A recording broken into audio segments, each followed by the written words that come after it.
Question number 9. A carpenter got some free wooden planks. Some are 12 centimeter long and some are 18 centimeter. एक carpenter है जिसके पास कुछ लकड़ी के मुफ्त टुकड़े या तख्ते मौजूद हैं. सम आर 12 सेंटीमीटर, उसमें से कुछ जो है 12 सेंटीमीटर लंबे हैं और कुछ जो है वो 18 सेंटीमीटर लंबे हैं. He want to cut them so that he has equal size planks to make using them easier.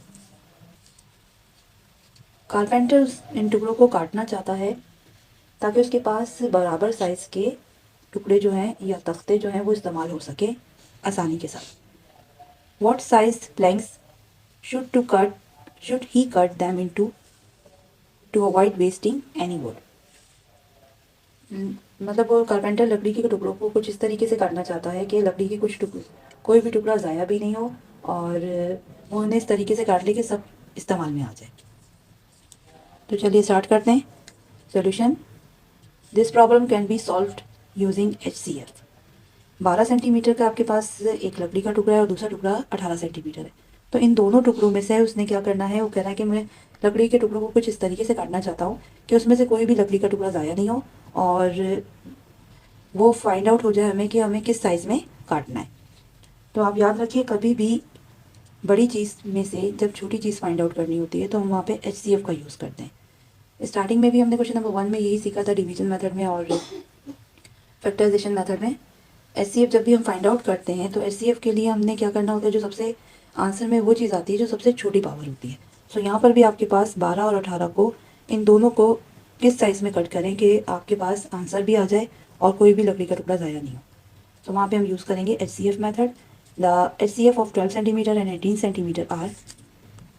यहाँ पे हम 12 सेंटीमीटर का पहले HCF फाइंड आउट करना है तो हम पहले उसका LCM लेंगे. 2 6 12, 2 3 6 एंड 3 1 3. ये इसके फैक्टर आ गए. सो यहाँ पे आप इसके फैक्टर लिख लीजिए. 2 multiply bye 2 multiply by 3.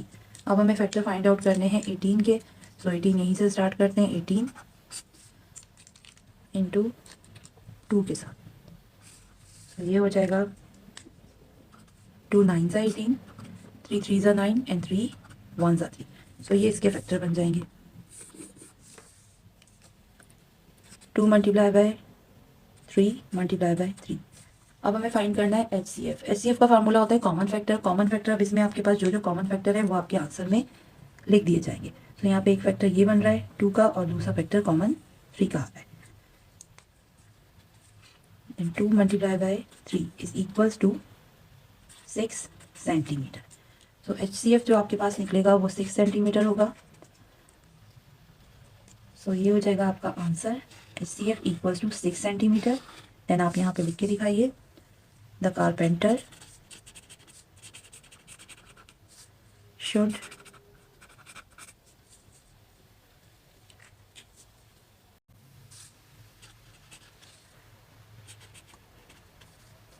cut each wooden plank into 6 centimetre. अगर वो 6 सेंटीमीटर के साइज से इन दोनों टुकड़ों को काटता है तो आपके पास कोई भी लकड़ी का टुकड़ा ज़ाया नहीं होगा और वो दोनों इस्तेमाल में भी आ जाएंगे. ये हो जाएगा इसका फाइनल आंसर.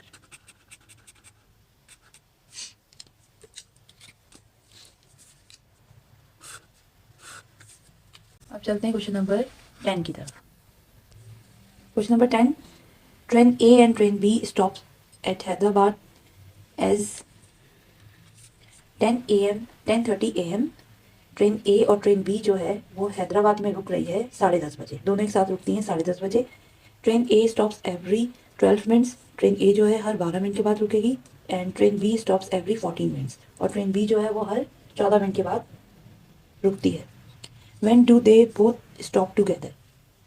वो पूछ रहे हैं कि वो दोनों एक साथ कब रुकती हैं, कब रुकेंगी, हमें वो टाइम फाइंड आउट करना है. ठीक है.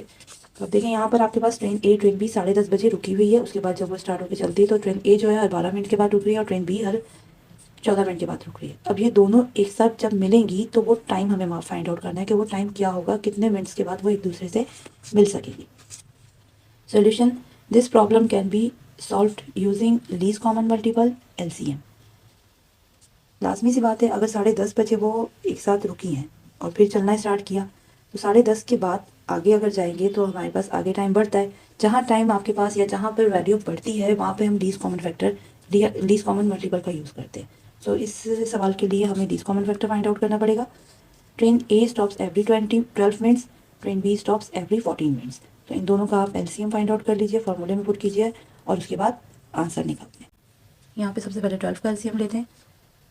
2 6 12, 2 3 6 एंड 3 1 3। ये तीनों इसके फैक्टर आ जाएंगे। 2 मल्टीप्लाई बाय 2 मल्टीप्लाई बाय 6। अब 14 का एलसीएम लेते हैं। 14 आपके पास हो जाएगा 2 के टेबल से 2 7 14, अगेन 7 1 सा। सो इस 14 के ये दो फैक्टर्स बन जाएंगे 2 एंड 17। अब इसमें से हमने सबसे पहले तो अपने फॉर्मूला अप्लाई करना है। लीस्ट कॉमन मल्टीपल इक्वल होता है common factor multiply by non common factor. Common factor आपके पास यहाँ पर आ रहे हैं सिर्फ 2। तो पहले आप कॉमन फैक्टर लिख लीजिए 2 मल्टीप्लाई बाय, और बाकी के जितने भी फैक्टर्स हैं वो नॉन कॉमन फैक्टर हो जाएंगे।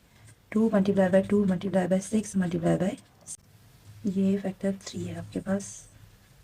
2 2 ज़ा 4, 4 3 ज़ा 12 and 12 into 7 is equal to 84। 84 answer आएगा इसका।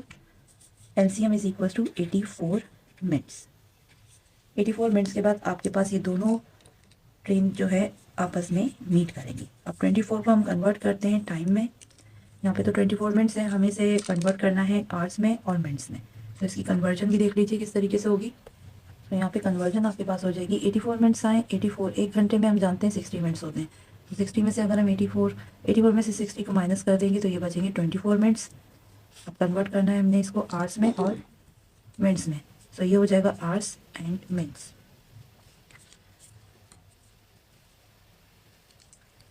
10:30 बजे ये एक साथ मिली थी, तो यहाँ आएगा आपके पास 10 30 और इसके अंदर हम ऐड कर देंगे 24 को। ठीक है, तो 24 मिनट्स है ना, तो 24 मिनट्स को आपने यहाँ पे ऐड करना है एंड 1।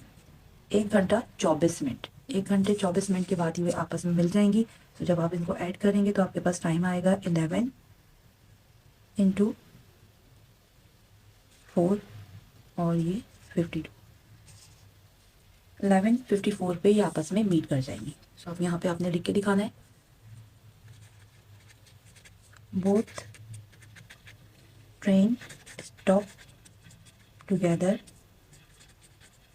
आफ्टर 84 मिनट्स और 11:54 AM। ये हो जाएगा आपका फाइनल आंसर।